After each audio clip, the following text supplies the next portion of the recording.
ॾिसी रहिया आहियो ख़बरचार वेब टीवी या वहाँ आयशा हैदर। मठियारी रिपोर्ट राणा शमशाद अली के मुताबिक अस्करिया ऑर्गेनाइजेशन इल्मो अमल पारां भटछा शहर में पेशावर आपघाती धमाके ऐं दहशतगर्दी के हवाले से रैली कढी वई।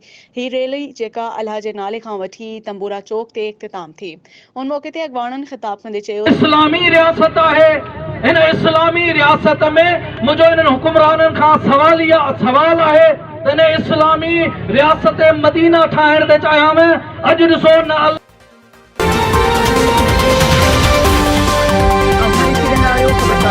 पेशावर वाक़ियो बदतरीन दरिंदगी जो मिसाल है, जंहिंमें 100 खां मथे नमाज़न के खून सां विंझारियो वियो है, जंहिंजी असां सख़्त लफ़्ज़न में मज़म्मत कयूं था। हुननि वधीक चयो त अॼु ॾींहं ताईं अहले तशी क़ुर्बानियूं ॾींदे पई अचे, जॾहिं त पाकिस्तान जा दुश्मन असांजो खून वाहे रहिया आहिनि।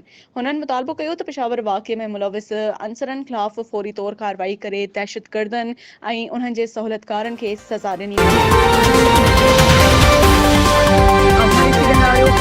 सिजावल में भी पेशावर में थींदड़ साहनीअ ख़िलाफ़ शिया हैदर करार पारां हाजी मुज़फ़र अली लगारी, हुसैन शेख, अली हसन हुसैनी, मुख्तियार दायो, मौलाना मोहम्मद बख्श, फरहत अब्बास खोसो ऐं सैयद मंसूर अली ज़ैदी जी अगवानी में मुज़ाहिरो कियो वियो।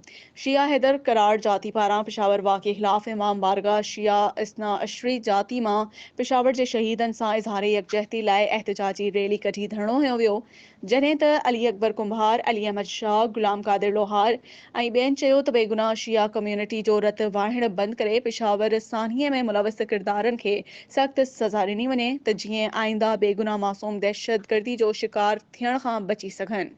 ॾिसंदा रहो ख़बरचार वेब टीवी ऐं पढ़ंदा रहो ख़बरचार अख़बार।